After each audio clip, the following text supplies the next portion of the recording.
اعوذ باللہ السمیع العلیم من الشیطان اللعین الرجیم بسم اللہ الرحمن الرحیم الحمد للہ رب العالمین والصلاة والسلام علی اشرف الانبیاء والمرسلین سیدنا و نبینا و شفیعنا ابی القاسم محمد وأہل بیت طیبین الطاہرین المعصومین المظلومین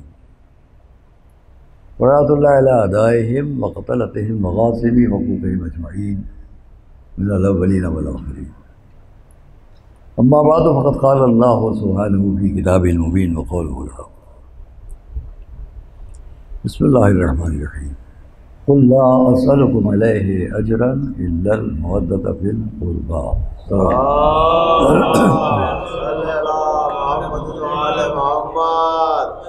فرید میں آپ یہاں آ جائیے، جگہ ہے آپ کے لیے، مولانا فرید صاحب آ جائیے۔ نعرہ سلوات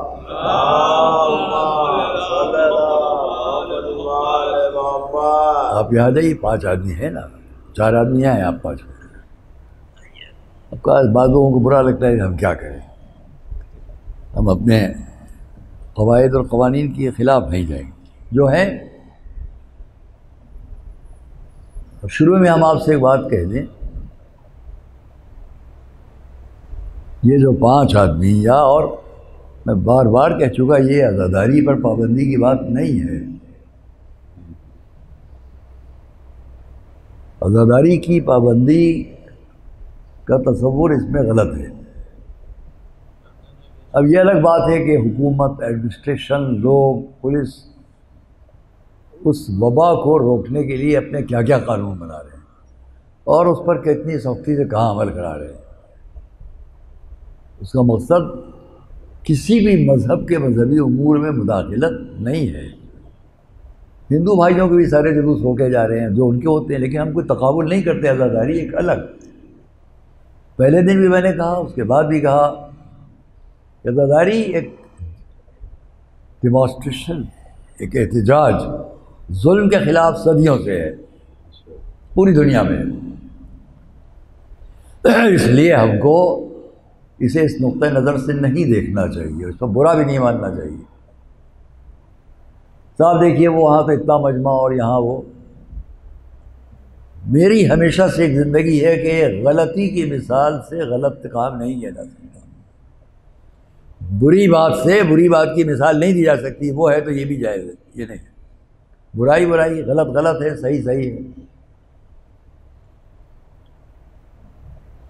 یہ تو اتفاق ہے کہ اس سال ایسا ہے۔ تقریباً 50 سال پہلے کی بات ہے، کربلا دیانت الدولہ میں ایک بہت بڑا جلسہ تھا ہم لوگوں کا۔ اس میں نام میں لیتا اس وقت کے سارے بزرگ علماء، سب لوگ، ہم لوگ تو ان کے مقابلے میں دوسری صف تیسری صف کے لوگ ہوں، اور نوچندی کے عدم کے لیے قوم مایوس ہو گئی کہ اب نہیں اٹھیں گے۔ تو وہ جلسہ بڑا اہم تھا جو کربلا دیانت الدولہ میں تھا، اور اس میں جو فیصلے ہوتے اس سے امن شہر پر بڑا برا اثر پڑتا، کیونکہ کوئی اب سامنے راستہ نہیں تھا۔ اس وقت ہم نے، جب ہمیں تقریر کا موقع ملا تو ہم نے ایک بات کہی جو اس منبر سے ہم شاید آج 4تھی بار کہہ رہے ہیں یا تیسری بار۔ اس جلسے میں کہی، سب نے پسند کی بات، میں بڑے بڑے نام اس وقت کے تمام قائدین سب موجود تھے۔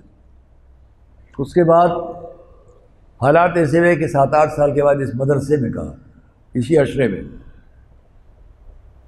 آج سے 20-22 سال پہلے پھر کہا، عجب اتفاق ہے کہ گزشتہ سال بھی کہا۔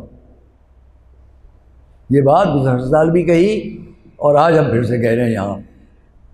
کیا کہا تھا ہم نے 50 سال پہلے وہاں؟ شاباش، سب کو یاد ہے پوری دنیا میں۔ کیسے مایوسی سے ہم نکلیں، اس کے لیے ہم نے اسی وقت دعا مانگی، اور اس مجمع کے سامنے ہم نے وہ بات کہی جو اسی وقت ہمارے ذہن میں آئی۔ ہم نے وہاں یہ کہا تھا کہ جیسے نماز کے لیے وضو ضروری ہے، کیا کہنا، واہ واہ، بغیر وضو طہارت کے نماز نہیں ہے، جیسے حج کے لیے عمرہ ضروری ہے، بغیر عمرے کے حج نہیں ہے، ویسے ہی اذا کے لیے ایک اور شے ضروری ہے، وہ ہے شان اذا۔ وہ فرق اتنا ہے کہ وہاں بغیر طہارت کے، وضو کے، تیمم کے، غسل کے بغیر نماز نہیں ہو سکتی، حج بغیر عمرے کے نہیں ہو سکتا، لیکن اذا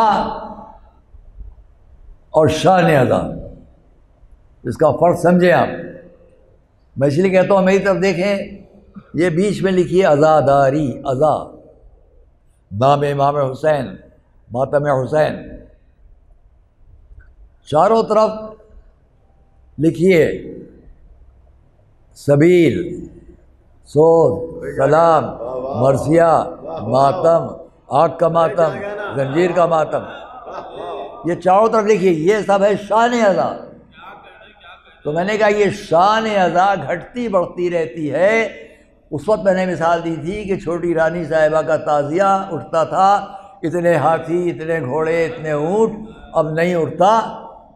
مولانا سبط نے یہ بھی مثال دی تھی کہ مولانا سبط صاحب اللہ علیہ مقام مجلسیں پڑھتے تھے، اب وہ نہیں ہے، تو اس وقت لوگ یہ سوچتے تھے اب یہ نہیں ہوگا تو عزاداری ہوگی کہ نہیں ہوگی۔ ارے کیا کہنا، واہ واہ، لیکن ہم نے اس وقت کہا تھا کہ ان سب چیزوں کے بدلتے رہنے سے اس عزاداری پر اثر نہیں پڑے گا۔ عزا اور ہے، شان عزا اور ہے، شان عزا گھٹتی بڑھتی رہے گی۔ عزاداری کے لیے میں نے کہا تھا آپ اپنے گھر میں بیٹھ کر میر انیس صلی اللہ مقامہ مرزا دبیر کے دو بند مرثیے کے پڑھ لیں گے، آنکھوں میں آنسو آ جائیں گے، عزاداری ہو گئی۔ اس لیے یہ نہیں ختم ہونے والی ہے کہ اس کا وعدہ رسول کا اپنی بیٹی سے ہے، شان عزا کا وعدہ نہیں ہے۔ صلوات محمد علیہ وسلم، یہ اس وقت کہا تھا کہ آپ دو بند گھر میں بیٹھ کے پڑھ لیں، آنکھیں نم، عزاداری ہو گئی۔ مجھے کیا معلوم تھا کہ یہ سب ہوگا، ہم 5 آدمیوں میں پڑھ رہے ہیں، میرے پاس فون آتے ہیں کہاں کہاں سے، لوگ کہتے ہیں ایسا لگتا ہے کہ ہزاروں آدمیوں میں آپ کی مجلس ہو رہی ہے، یہ جو میں پڑھ رہا ہوں۔ بیٹے تو 5 ہیں، لیکن یہ 5 چونکہ پنجتنی ہیں اس لیے ان کی آواز کہاں کہاں جا رہی ہے۔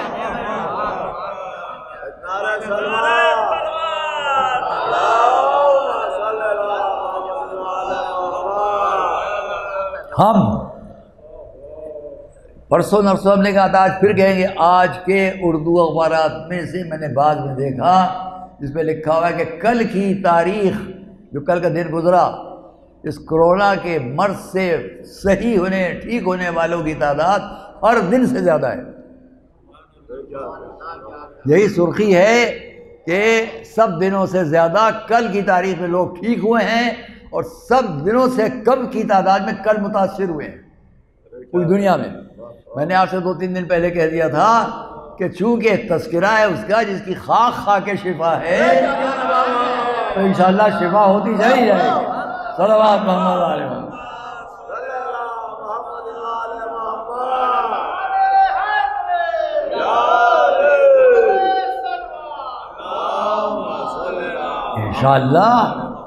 انشاءاللہ آگے آئندہ سال اس سے بہتر پیمانے پر سب ہوگا جو ہوتا رہا، اور یہ امتحان ہے ہم سب کا، ساری دنیا میں۔ ان حالات میں بھی تم ٹوٹے ہوئے دل کے ساتھ عزاداری کرو گے یا اپنے پورے جذبے کے ساتھ کرو گے؟ شکستہ دلی اس کی ہے کہ اب ویسے نہیں کر پا رہے ہیں، لیکن عزاداری سے کسی کا ذہن ہٹ جائے یہ کہیں نہیں ہے، چاہے گاؤں میں ہو، قریے میں ہو، قصبے میں ہو، دیہات میں ہو، کہ یہ گھر میں ہو، بڑے جگہ پر ہو، سب آج کل متوجہ ہیں۔ اور میں درخواست کروں گا پھر سے ایک مرتبہ، کہوں گا اپنی حکومت سے، ہم قانون کی پابندی کر رہے ہیں، لیکن عزاداری کے معاملے میں تعزیہ یہ نقل ہے، ذریعہ ہے امام حسین کی۔ تعزیہ جو بنتا ہے تیلیوں اور کاغذ پر، یہ نقل ہے قبر امام حسین کی، ہم وہاں نہیں جا سکتے، یہاں کر لیں۔ اور اس لیے اس کے بارے میں انشاءاللہ جلد آپ لوگ فیصلہ کر لیں گے، اور ہماری پوری قوم جہاں جہاں مضطرب ہے، پریشان ہے، بے چین ہے، اس کے ذہن کو سکون ملے گا۔ ایک صلوات محمد علیہ۔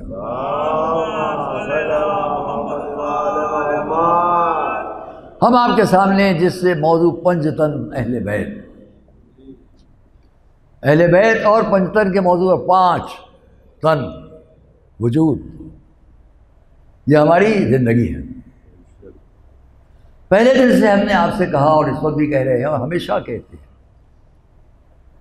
کہ اسلام کی عملی زندگی، فکری زندگی، نظریاتی زندگی، عقیدے کی زندگی، مذہب کی زندگی، جن لفظوں میں آپ کہیں، اس سب کو دنیا کے سامنے سمجھنا اور سمجھانا ایک کام ہے۔ سمجھنے اور سمجھانے کے لیے قرآن مجید تفسیر چاہتا ہے، توضیح چاہتا ہے، عملی زندگی مانگتا ہے۔ قرآن یہ تو کہے گا اقیم الصلاۃ، نماز پڑھو، کیسے پڑھو، ارے کیا کہنا، کہاں کتنی دیر رکو، رکوع سے اٹھے بغیر سیدھے سجدے میں چلے جاؤ، ارے کیا کہنا، یا سجدے سے آدھے اٹھو بغیر پوری طرح بیٹھے ہوئے پھر سے سجدے میں چلے جاؤ، یہ سب ہمیں کون سکھائے گا؟ جو سکھانے والے ہیں وہ ہیں وہ جو قرآن لانے والے ہیں، ہمارے حضور۔ تو میں نے رسول کی زندگی پر آپ سے بات کی تھی، آج بھی وہی کہنا ہے۔ قرآن، اسلام، دین سب ہم نے سمجھا رسول سے، اور رسول نے، حضور نے ہم سے اور آپ سے کہا کہ اسے تم ہمارے اہل بیت سے سمجھو۔ اہل بیت کے لیے میں نے کل آپ کے سامنے سے پہلے کہا 5 کون ہیں، نام لیے۔ بڑے بڑے مفسرین اور علماء اسلام نے کیا لکھا کل بتا چکا۔ اب آج آپ کے سامنے پھر یہ کہوں گا کہ ابھی تک میں اس اعتبار سے گفتگو کر رہا ہوں کہ ہمارے حضور پر ہمارا آپ سب کا یہ اعتبار تو ہے کہ وہ رسول ہیں، آخری رسول ہیں، لیکن ان کی پریکٹیکل لائف، عملی زندگی جس میں جنگ نہیں ہے، خونریزی نہیں ہے، قتل و خون نہیں ہے، ساری دنیا کے لوگوں کا محبت کے ساتھ پیغام،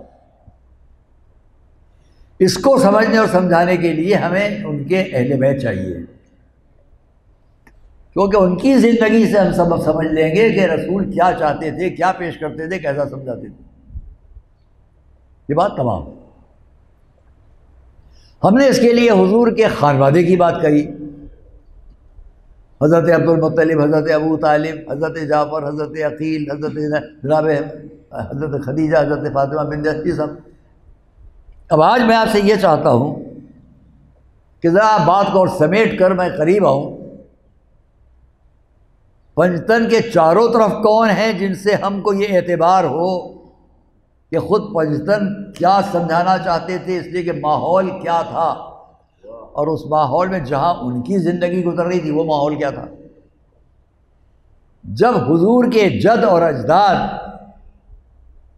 اس زندگی کو پیش کر رہے تھے کہ جو آج تک ہمارے سامنے ہے، حضور کی زندگی، پھر سمیٹ رہا ہوں بات کو کہ جب حضور یعنی ہمارے رسالت مآب ان کی زندگی کو سمجھنے کے لیے ان کے بزرگوں کو دیکھو تو سمجھ میں آ جائے گا کہ حضرت عبد المطلب کیسے تھے، حضرت ابو طالب کیسے تھے، حضرت جعفر کیسے تھے، حضرت فاطمہ بنت اسد کیسی تھی، حضرت عقیل کیسے تھے، حضرت حمزہ کیسے تھے۔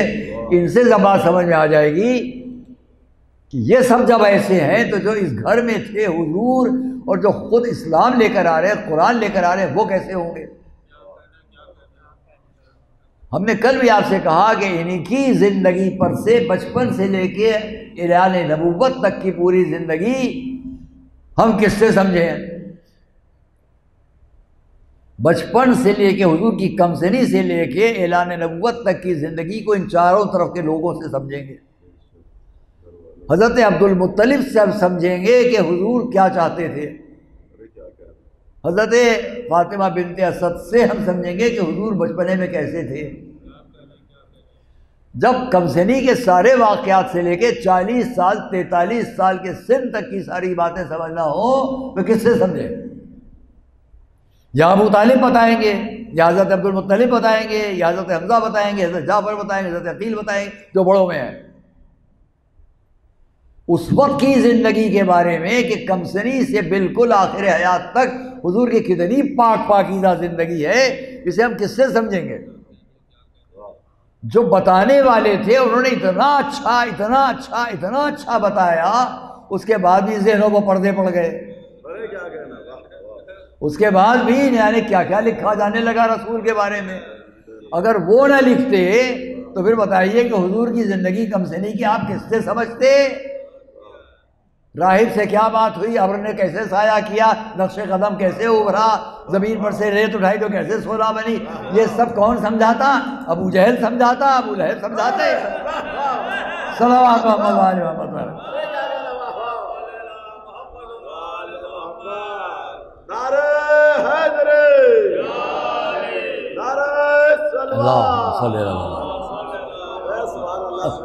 اب بالکل ہم قریب آ جائیں۔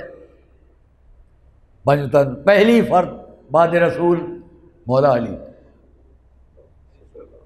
پہلی فرد رسول کے بعد مولا علی۔ میں مولا علی کی فضیلت میں نہیں پڑھوں گا، ان کی فضیلت نہیں پڑھ رہا ہوں، بلکہ ان کے رشتے سے ان کے واسطے سے حضور کی فضیلت بیان کر رہا ہوں۔ ذہن گیا آپ کا کہ نہیں؟ عالم اسلام سے میں یہ کہوں گا تمام مسلمان بھائیوں سے کہ جب میں مولا علی کی بات کروں تو انہی سے سمجھو کہ جب یہ ایسے ہیں تو رسول کیسے ہیں۔ صلوات پڑھیں آگے۔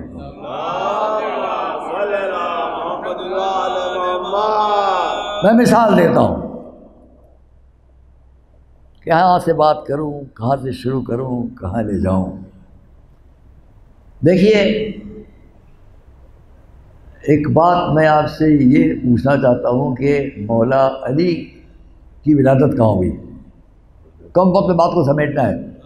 مولا علی کی ولادت کون ایسا عالم اسلام کا جو نہیں جانتا؟ ایک چھوٹی سی مثال سامنے کی دے رہا ہوں، سب کو یاد رہے، جہاں جہاں میرے مسلمان بھائی بھی عالم اسلام میں کوئی بھی اس تقریر کو سن رہا ہو، پہلی بار یہ بات میں کہہ رہا ہوں، لکھی بھی نہیں پائیں گے آپ، سنی بھی نہیں پائیں گے، پہلی بار کہہ رہا ہوں۔ فرض کیجئے کہ میرے ایک دوست تھے، کمسنی میں میرے ساتھ تھے 7-8 سال کے سن تک، پھر وہ عراق چلے گئے اپنی فیملی کے ساتھ، اپنے بزرگوں کے ساتھ۔ 50 سال اور 60 سال انہوں نے زندگی عراق میں گزاری، آئے نہیں ہندوستان۔ 50-60 سال کے بعد وہ ہندوستان آئے، لکھنؤ آئے، یہاں کہیں کشمیری محلہ، مفتی گنج، مقبرہ کہیں رہتے تھے، وہ وہیں پیدا ہوئے، وہیں 4-5 سال کے سن تک رہے اور اب چلے گئے اپنے بزرگوں کے ساتھ عراق، وہیں زندگی گزاری۔ اور اب اچانک ایسا وقت آیا کہ ان کو وہاں سے لکھنؤ آنا پڑا۔ سائیکالوجی، نفسیاتی بات، جب وہ لکھنؤ آئیں گے پہلی بار اپنی کمسنی میں جانے کے بعد تو کیا کہیں گے؟ مجھے ذرا وہاں لے چلیے جہاں میں رہتا تھا، مجھے ذرا وہاں لے چلیے جہاں میں پیدا ہوا تھا، میں وہ گھر ایک نظر دیکھ لوں، ہے کہ نہیں ہے، اسی شان میں کیا ہے۔ کوشش کریں گے کہ جس محلے جس مکان میں وہ 4-5 سال کے سن تک تھے، وہیں پیدا ہوئے تھے، اس گھر میں کو ایک نظر دیکھ لیں۔ جب یہ وہاں جائیں گے، ان کا یہ گھر تھا جہاں آپ رہتے تھے، اس کے دروازے کو دیکھیں گے، اس کی دیواروں کو دیکھیں گے، ایک ایک اینٹ کو دیکھیں گے، ہر شے سے انہیں محبت ہوگی کہ نہیں؟ بہت توجہ کیجیے گا، اس مکان کے دروازے سے محبت، اس مکان کی دیواروں سے محبت، اگر کوئی درخت وہاں لگا ہوا تھا بڑا ہو گیا اس سے محبت، یہاں پیدا ہوا تھا، یہاں پیدا ہوا تھا، یہاں میں تھا، یہاں میں تھا۔ نفرت تو نہیں ہوگی کسی چیز سے، نہ درخت سے جو اس مکان میں ہے، نہ دروازے سے، نہ کھڑکی سے، نہ دیواروں سے، کسی چیز سے نفرت نہیں ہوگی۔ اب مجھے بتاؤ، مکے میں ایک گھر ہے جسے کہتے ہیں خانہ کعبہ، جو پوری دنیا جانتی ہے اس گھر میں اکیلی ایک ہی شخصیت تھی جو پیدا ہوئی، جو کہہ رہا ہوں یاد رکھیے گا، اس گھر میں اکیلی ایک شخصیت تھی جو پیدا ہوئی اور کوئی نہیں. وہ ساری دنیا جانتی ہے مولا علی. جب اس گھر میں پیدا ہوئے، کم سنی سے لے کے بڑے ہونے تک حضور کے اعلان نبوت کا وقت آنے سے 10 سال تک کم سے کم حضور کے ساتھ ساتھ اسی محلے میں ہیں، اسی شہر میں ہیں.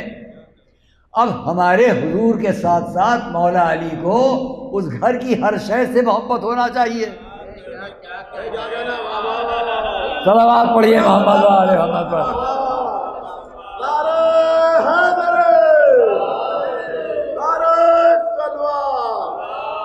ہر شے سے محبت ہونا چاہیے تھی. یہ کیا ہوا کہ جب بڑے ہوئے تو ساری دنیا نے ان کے ساتھ ایک لقب تو وہ لکھا جو سب کے لیے لکھتے تھے، رضی اللہ. ایک اور لکھا جو کسی کے لیے نہیں تھا، وہ ہے کرم اللہ. یہ کرم اللہ کیوں لکھا؟ اس لیے کہ یہ پیشانی کسی غلط جگہ نہیں جھکی. 10 سال کعبے کے سامنے سے علی آتے جاتے رہے. کبھی کسی نے نہ دیکھا یہ بھی اچھا ہے، وہ بھی اچھا ہے، وہ بھی اچھا ہے. کسی کو اچھا نہ کہہ کر بتلا دیا. اب پہچانو جب میرا حال یہ ہے تو میرے رسول کا حال کیا ہوگا. صلوات محمد و آل محمد پر.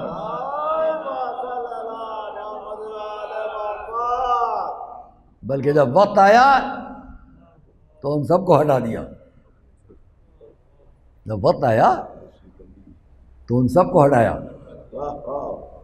مولا علی کہیں اور نہیں، روایات میں ہے، واقعات. میرے استاد یہاں ہم پڑھتے تھے اسے مولانا ایوب حسین صاحب قبلہ.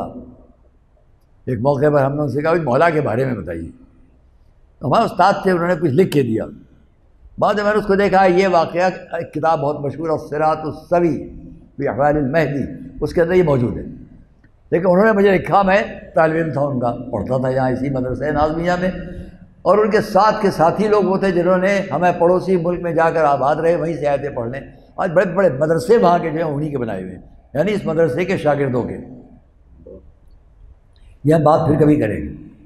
تو انہوں نے ایک بات ہم کو ایک جملہ لکھا.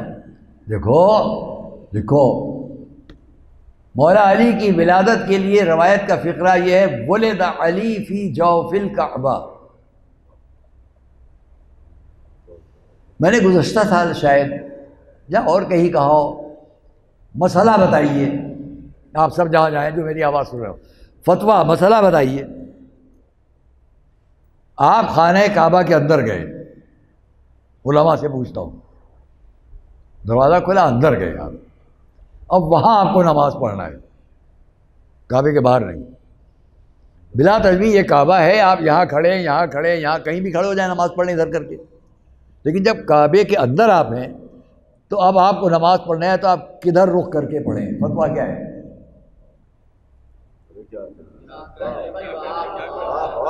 اس کے لیے علماء اسلام نے لکھا، جب کعبے کے اندر جاگے چوکور، جب یہاں نماز پڑھنا ہو تو یہاں کھڑو گے، اس دیوار کے قریب کھڑو گے مت پڑھو، یہ دیوار وہاں کھڑو گے مت پڑھو، یہ دیوار وہاں کھڑو گے مت پڑھو، وہاں کھڑے ہو گئے منہ کر کے ادھر نہیں، یہاں کھڑے ہو یہاں سے منہ ادھر ہو، یہاں کھڑے ہو یہاں سے چہرہ ادھر ہو، وہاں کھڑے ہو وہاں سے رخ ادھر ہو. کعبے کے اندر آپ یہ نہیں کر سکتے کہ دیوار کے پاس کھڑے ہو کے نماز پڑھ لو، بلکہ ایسے کھڑے ہو کہ یہاں سے وہ دیوار دکھائی دے، وہاں سے وہ دیوار دکھائی دے، وہاں سے وہ دیوار دکھائی دے. اب آپ سمجھے مصلحت. روایت یہ کہ ولد علی فی جوف الکعبہ، علی وسط کعبہ میں پیدا ہوئے. صلوات محمد و آل محمد.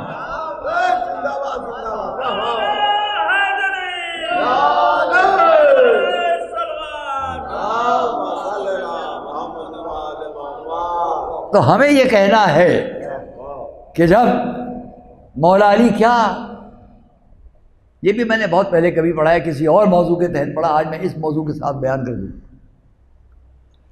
عالم اسلام میں ایک بہت مشہور کتاب ہے، اس کا نام ہے المستطرف، دلیل ثبوت المستطرف۔ اس کے اندر آپ پڑھیں گے فہرست شجاعان عرب، عرب کے بہادروں کی فہرست۔ میں نے خیال کیا، میں پڑھتا تھا مسل وحزین میں، وہ کتاب میرے ہاتھ آئی، الماریاں یہاں سے وہاں تک پیچھے جاتے تھے، چھپ چھپ کے نکالتے تھے کتابیں، اس کے اندر ڈھونڈتے تھے، جو چیز ملتی تھی دوسروں کو بعد میں بتائیں گے، کتاب نہیں بتائیں گے، تاکہ معلوم دیجیے ہم نے ڈھونڈا، یہ آپ نے ڈھونڈا، یہ آپ نے، تو ہمیں ملا یہ فہرست شجاعان عرب۔ جب میں نے فہرست میں دیکھا کہ عرب کے بہادروں کی فہرست، تو مجھے ڈر لگا میں ڈھونڈوں گا، لیکن یہ لوگ بہت کوتاہیاں کرتے ہیں، ایسا نہ ہو کہ اس میں مولا علی کا نام نہ ہو۔ خیال یہی تھا کہ نام نہیں ہوگا، عرب کے بہادروں کی فہرست، اب اندر کھولوں گا جہاں، وہاں ہو سکتا ہے نام نہ ہو۔ ڈرتے ڈرتے، طالب علمی زمانہ 16 17 18 سال کا سن ہوگا، میں نے کھولا اسے۔ جب اس صفحے تک پہنچے تو اس فہرست میں سب سے اوپر میرے مولا کا نام لکھا ہوا ہے۔ بہت تفصیلی یہاں پوری بات ہے، وہ نہیں بیان کرنا ہے، موضوع کے اندر رہتے جو بات کہہ رہا ہوں اس کو بیان کر دوں۔ نام کس طرح لکھا تھا؟ شروع اس طرح ہوا، امیر المؤمنین، یہاں سے شروع ہو رہا ہے نام مولا علی کا فہرست میں، امیر المؤمنین علی ابن ابی طالب صلوات اللہ علیہ۔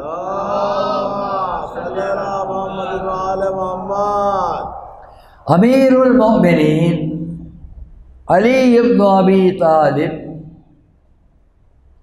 رضی اللہ تعالی عنہ وکرم اللہ وجہہ، یہ دونوں لقب وہاں لکھے ہوئے ہیں۔ اس کے بعد اور آگے ہے آیت، آیۃ من آیات اللہ معجزۃ من معجزات رسول اللہ صلوات محمد علیہ، صلوات بھیجیے سب محمد علیہ۔ میں نے کیوں کہا کرم اللہ وجہ؟ عام ہے۔ عزیزان گرامی،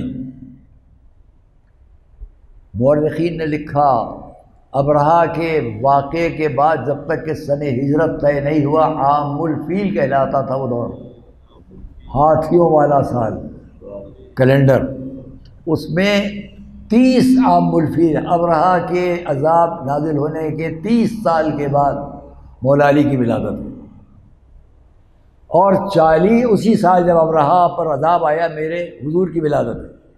30 سال کا فرق ہے حضور کی ولادت سے مولا علی کا۔ 40 سال کے سن پر حضور نے اعلان نبوت کیا، یہ 10 سال، کم سے کم 10 سال رسول بھی مکے میں ہے، علی بھی مکے میں ہے، دونوں ایک ہی گھر میں پرورش پا رہے ہیں، الگ الگ نہیں ہیں، دونوں ایک ہی گھر میں ہیں۔ اب خدا را مجھے بتاؤ، جب علی کی پیشانی نہ جھکے تو کیا رسول کے لیے کیسے ممکن تھا؟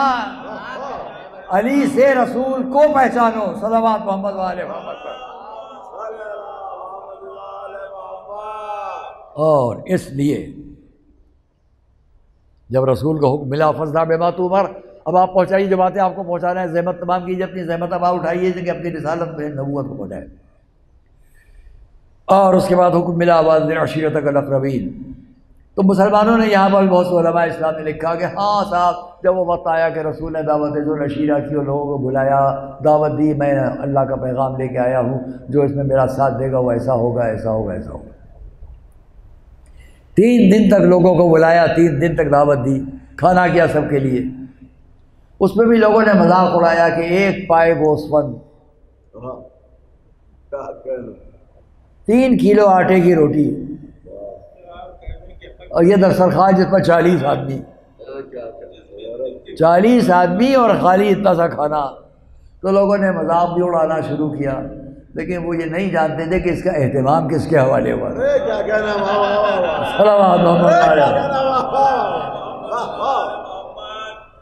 اور اب آپ لکھتے ہیں کہ مولا علی سب سے پہلے ایمان لانے والے، سب سے پہلے علی ایمان لائے اس دعوت میں۔ اس پر ایک اچھے عالم، بزرگ عالم نے ایک جملہ لکھا، وہ میں نقل کروں آپ کے سامنے۔ آپ یہ کہہ کر مولا علی کی فضیلت کو کم کرنا چاہتے ہیں کہ دعوت ذوالعشیرہ میں سب سے پہلے کم سن لوگوں میں ایمان لانے والے علی، پھر بعد میں آپ نے لکھا کہ اور عورتوں میں ایمان لانے والی حضرت خدیجہ، اور مردوں میں سب سے بزرگوں میں فلاں صاحب ایمان لائے بعد میں۔ تو بعد میں ایمان لانے والوں میں یہ، اور کمسنی میں ایمان لانے والوں میں یہ۔ آپ نے کمسنی کی لفظ لگا کر مولا علی کے ایمان کی فضیلت کو گھٹانا چاہا۔ اس پر ان صاحب نے یہ ضرور لکھا، بڑا اچھا لکھا، سنیں گے آپ، کم سے کم اتنا تو مانو کہ رسول نے اس ایمان کے بعد کیا کہا؟ آج سے یہ میرا بھائی وسیع وزیر خلیفہ و رشید۔ اب جملہ کیا لکھا، جملہ سنیے گا۔ رسول نے فرمایا، جب کسی نے ساتھ نہ دینے کی بات کی، مولا علی نے اٹھ کر کہا آج سے میں آپ کا ساتھ، پہلے دن، دوسرے دن، تیسرے دن، تو آخر میں رسول نے فرمایا آج سے میرا بھائی وسیع وزیر خلیفہ جانشین۔ تو اس پر علماء نے لکھا، آپ یہ کہہ کر مولا علی کے ایمان کی اس عظمت فضیلت کو کم کرنا چاہتے ہو کہ سب سے پہلے کم سن لوگوں میں ایمان لانے والے علی۔ کم سے کم اتنا تو مان لو کہ علی کی کمسنی کا ایمان رسول کو اتنا اہم تھا۔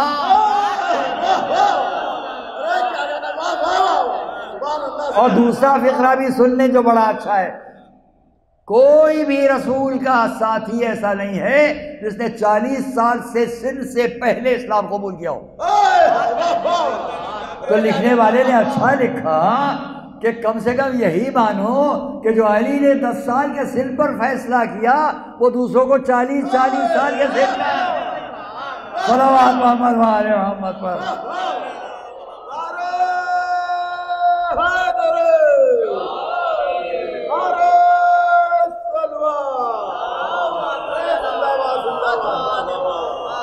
ایک اور صلوات محمد و آل محمد۔ ہاں دوستو عزیزو، میں آج بہت وقت نہیں لوں گا آپ کا، میں اتنا کہوں گا کہ یہ ہے ذات مولا علی جن کے ذریعے پہچانے ہم۔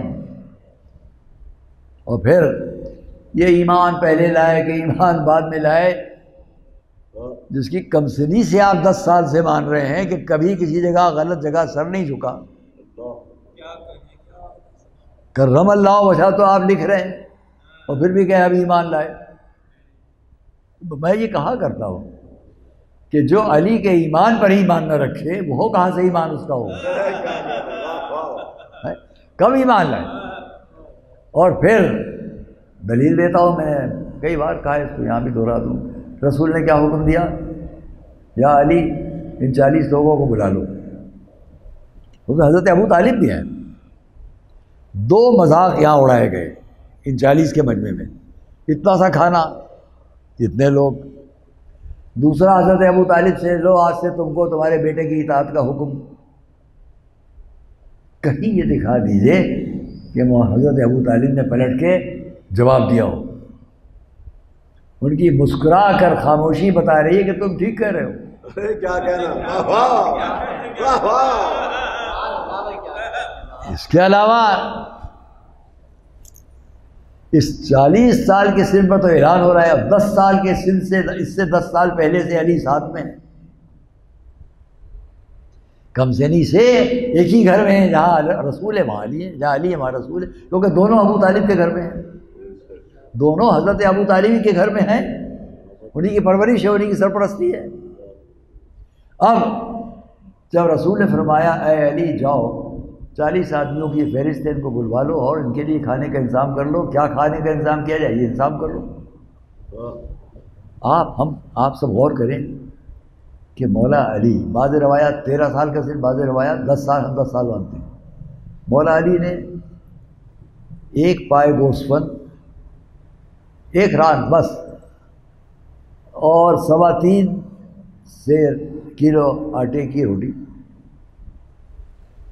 کہیں مجھے یہ دکھائے کوئی شخص کہ جب رسول نے علی سے یہ فرمایا ان 40 کو بلاؤ، یہ کھانے کا انتظام کرو، کہیں دکھا دے کوئی کہ مولا علی نے پلٹ کے پوچھا ہو یا رسول اللہ بلا رہے ہیں 40 لوگوں کو، ایسے ایسے عرب کے کھانے والے لوگ، اور آپ منگوا رہے ہیں کھانا اتنا سا، کہیں سوال نہیں ملے گا۔ اس کا مطلب یہیں سے پہچان لو کہ اعلان تو بعد میں ہوگا، علی رسول پر کتنا اسلام و ایمان رکھتے ہیں۔ صلوات محمد وآل محمد پر۔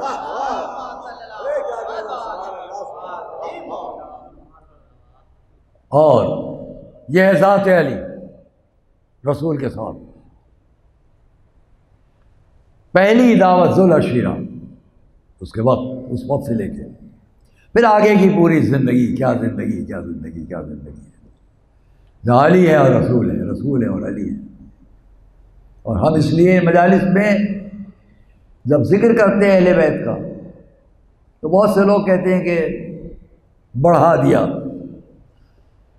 توجہ کیجیے گا، ہم رسول کی ذات سے مولا علی کی ذات کو یا اہل بیت کو بڑھاتے نہیں ہیں، ان کے ذریعے ہم یہ بتانا چاہتے ہیں جب یہ ایسے ہیں تو رسول کیسے ہیں۔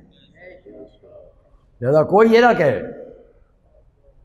جب یہ ایسے ہیں تو خود رسول کی ذات کیا ہے۔ اور اسی لیے میں ایک صلوات محمد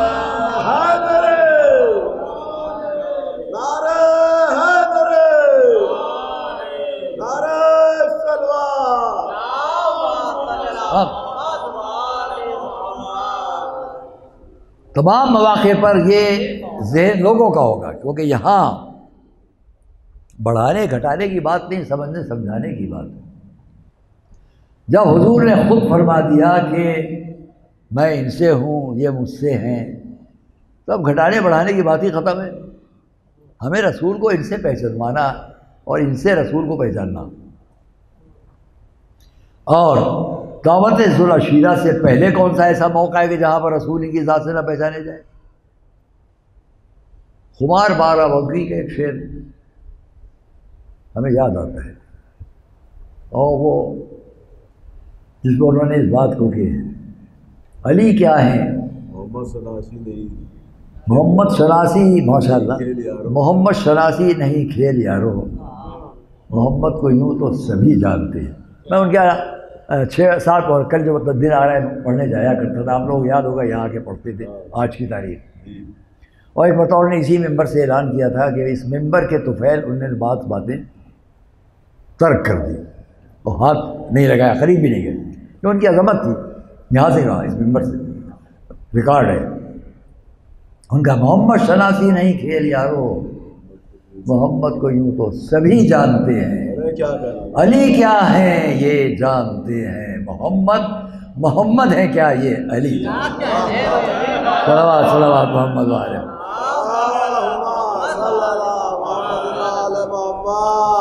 بات ہے علی کی۔ آج کی تاریخ ایک اور علی کا ذکر کروں گا، ہمیشہ کرتا ہوں، علی علی۔ آج کی تاریخ ایک اور جن کے لیے یہ لکھا گیا، ان کی مادر گرامی کا نام تھا لیلا، جس کو غلطی سے لوگ ام لیلا پڑھتے ہوئے لکھتے ہیں، ام لیلا نہیں، لیلا۔ حضرت لیلا کے دادا بہت بڑے عالم تھے، سادات میں ان کا بڑا احترام تھا، اور حضرت علی اکبر کے نانا پر نانا حضرت لیلا کے دادا، ان کے بارے میں یہ ہے کہ وہ بہت ہی حسین اور جمیل، اور اپنے وقت میں لوگ کہتے تھے کہ حضرت عیسیٰ کی سب سے زیادہ شبیہ اگر کوئی ہے اپنے وقت میں تو حضرت لیلا کے دادا، یعنی حضرت علی اکبر کے پردادا، مکمل شبیہ تھے حضرت عیسیٰ کی، اور خود حضرت علی اکبر تاریخ کہتی ہے کہ مکمل شبیہ تھے، خود رسالت مآب تھی۔ اب آپ خیال کریں، جو ایسا بیٹا ہو اس کی ماں کے لیے کتنا فخر، میرا بیٹا، میرا علی اکبر، کتنا حسین، کتنا جمیل۔ اور خالی یہ نہیں کہ صورت، شکل، وجاہت، حسن، خوبصورتی، قد و قامت، یہ نہیں صرف، بلکہ تاریخوں میں خلق اور اخلاق، بات کرنے کا انداز بھی رسول جیسا تھا، مکمل جیسے رسول آگے سامنے۔ اور اسی لیے میں آپ کو قبل اس کے مسائل آگے پڑھوں فقرہ یاد دلا دوں ہمارے آپ کے مولا امام حسین کا۔ جب کربلا میں حضرت علی اکبر آئے، بابا میدان میں جانے کی اجازت دیتا ہوں۔ اس وقت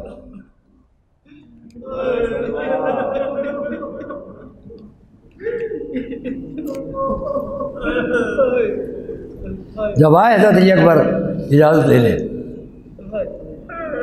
تو کیا فقرہ ہے، مولا نے اجازت دی، میں بعد میں کہوں گا ایسے، لیکن اتنا ہوا کہ وہ علی اکبر جا رہے ہیں اور یہ امام حسین سر آسمان کی طرف۔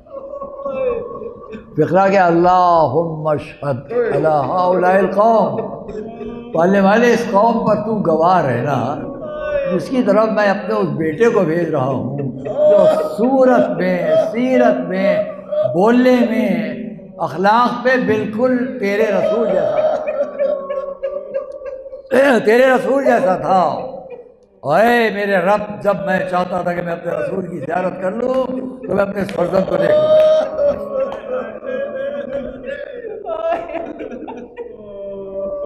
کوئی کمی نہ رہ جائے آج، اس میں نے بہت پہلے بات شروع کر دی ہے۔ وہی علی اکبر، آپ نے ابھی سب کی کم سنی سنی، شہزادہ علی اکبر کی بھی کم سنی بیان کروں، تاریخ میں ہے، تھوڑی دیر سن لیجئے کہ دور دور سے لوگ مدینے آتے تھے، چلو مدینے چلیں، ہم نے تو نہیں دیکھا لیکن سنتے ہیں کہ وہاں ایک بنی ہاشم میں بچہ ایسا ہے جو رسول جیسا ہے، جو رسول جیسا ہے۔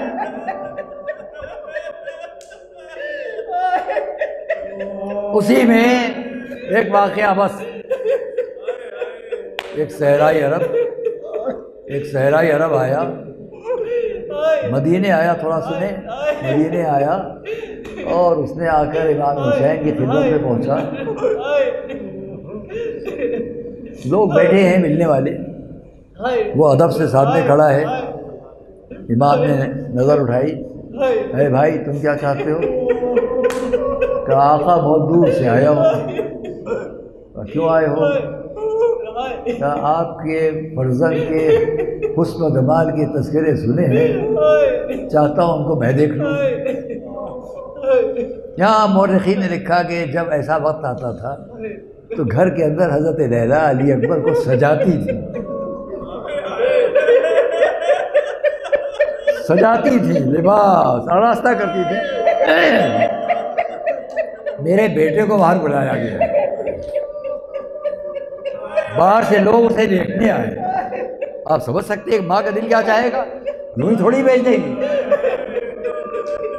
اس وقت بھی ایسے ہی ہوا، اندر آواز گئی، پیغام پہنچا، علی اکبر کو دیکھنے کو آیا۔ ماں نے سجایا، راستہ کیا، بھیجا، کم سے علی اکبر باہر آئے، امام کے پاس آ گئے، اپنے بابا کے پاس آ گئے۔ ایک کم سن بچہ اپنے بابا کے پاس، اس صحرائی عرب سر جھکائے ادب سے کھڑا ہے۔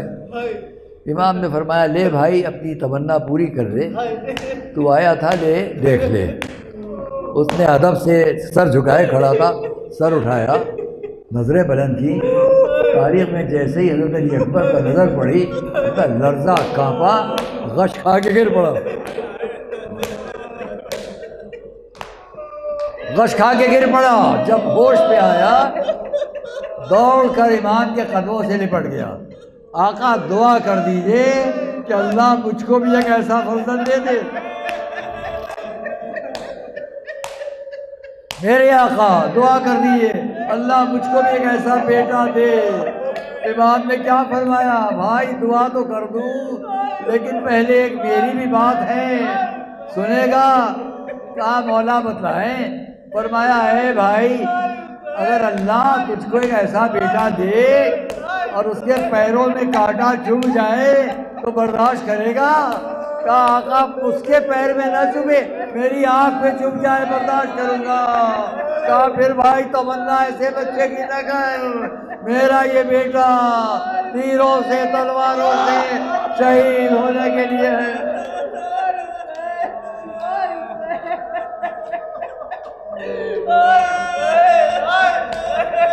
عزیزان گرامی، وہی علی اکبر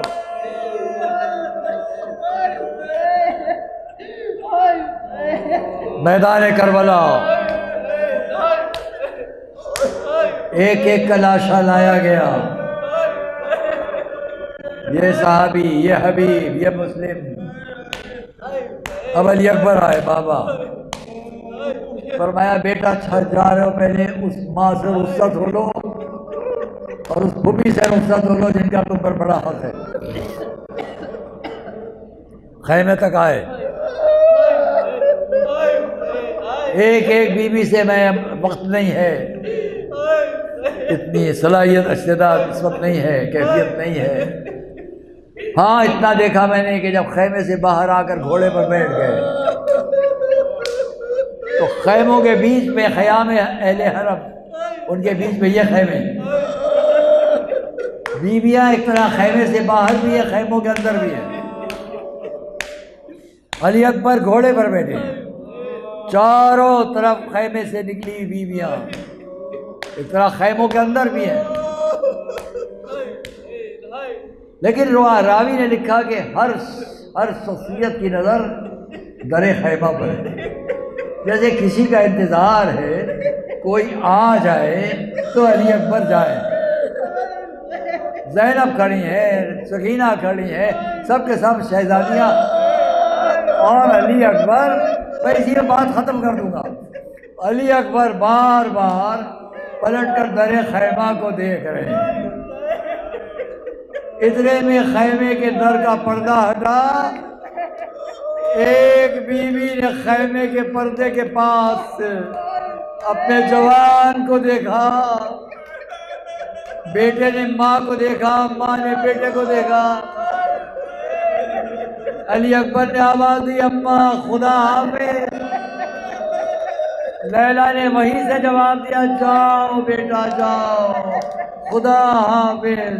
تمہاری ماں تمہاری شکر گزار کہ تم نے اپنی ماں کو روز قیامت سیدہ کے سامنے سرخرو کر دیا.